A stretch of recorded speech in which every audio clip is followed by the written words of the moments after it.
মুচমুচে এবং রসালো রেশমি জিলাপি কার না পছন্দ বলেন। আসসালামু আলাইকুম ভিউয়ার্স, সুইটস অ্যান্ড বেকিং এ সবাইকে স্বাগত। আজকে আমি তৈরি করব মুচমুচে এবং রসালো রেশমি জিলাপি। আর এরকম যদি আমার মতো মুচমুচে জিলাপি তৈরি করতে চান তাহলে থাকতে হবে পুরো ভিডিওতে আমার সঙ্গে। তো চলুন মূল রেসিপিতে চলে যাচ্ছি।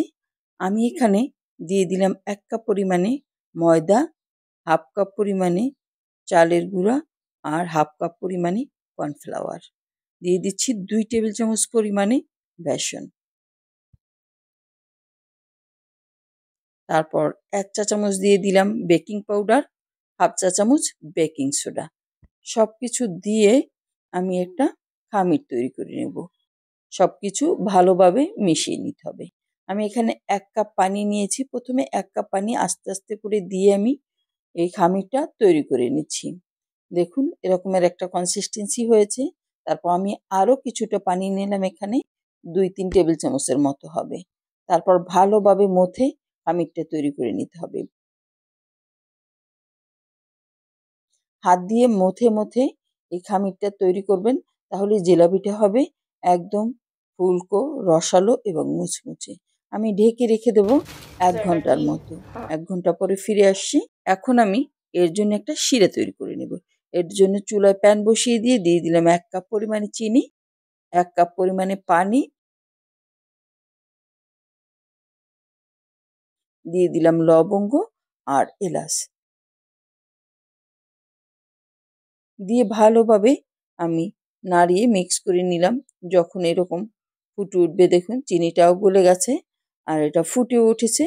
সেই অবস্থায় আমি এতে সামান্য পরিমাণে লবণ দিয়ে দিলাম। যারা মিষ্টি জিনিসে লবণ পছন্দ করেন তারা দিবেন, নাহলে স্কিপ করবেন। আমি দিয়ে দিলাম সামান্য অরেঞ্জ ফুড কালার, দিয়ে এটা ভালোভাবে নাড়িয়ে নিলাম। এতে জিলাপির কালারটা অনেক সুন্দর হবে।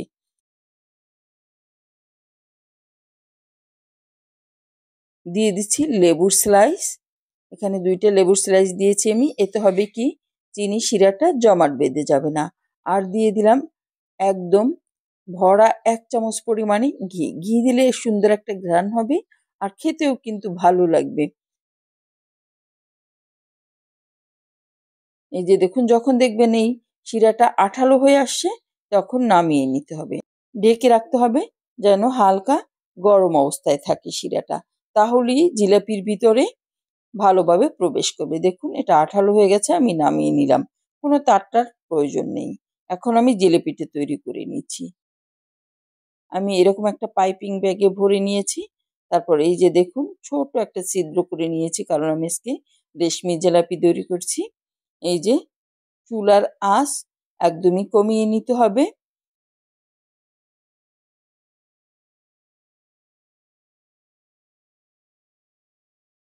এই যে দেখুন আমি কয়েকটা জিলাপি দিয়ে নিলাম।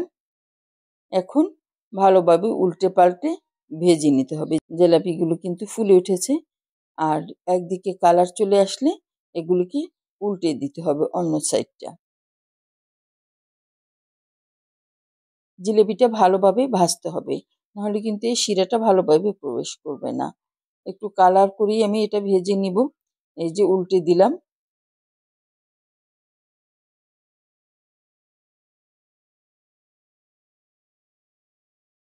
চুলার হিটটা লো এর চেয়ে হালকা বেশি আছে। চুলার হিট খুব বেশি দেওয়া যাবে না, তাহলে জিলিপিগুলি পুড়ে যাবে, কিন্তু ভালোভাবে ভাজা হবে না।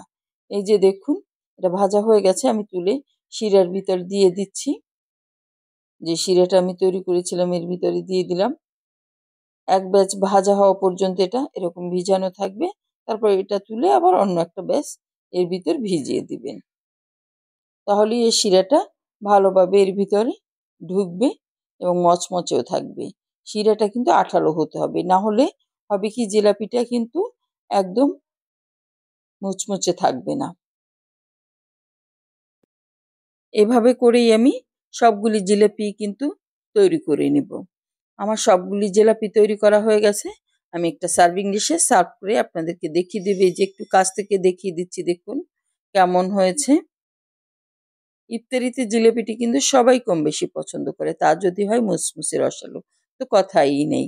আমি সবটুকু জিলাপি সার্ভ করে দিলাম। দেখুন এখন উপরে কিছুটা ক্রাশ করা বাদাম আমি দিয়ে দিচ্ছি এখানে। আমি এই যে বাদাম গুঁড়ো করে নিয়েছি, আপনারা চাইলে এটা দিতে পারেন, না চাইলে নাই। এটা আমি জাস্ট ডেকোরেশনের জন্য একটু দিয়ে দিলাম, এতে স্বাদের তেমন কোনো হেরফের হবে না।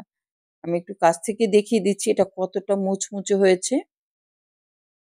এই যে এর আওয়াজটা শুনলেই বুঝতে পারবেন যে আসলে এটা কতটা মুচমুচ হয়েছে। আমি একটু ভেঙে দেখিয়ে দিচ্ছি। একদম কুড়মুড়ে রসালো একটা জিলাপি রেসিপি। আশা করি আপনাদের কাছে আজকের রেসিপিটা অনেক বেশি ভালো লেগেছে। ভালো লাগলে বেশি বেশি শেয়ার করে দিবেন। সবাই অনেক বেশি ভালো থাকবেন। আল্লাহ হাফেজ।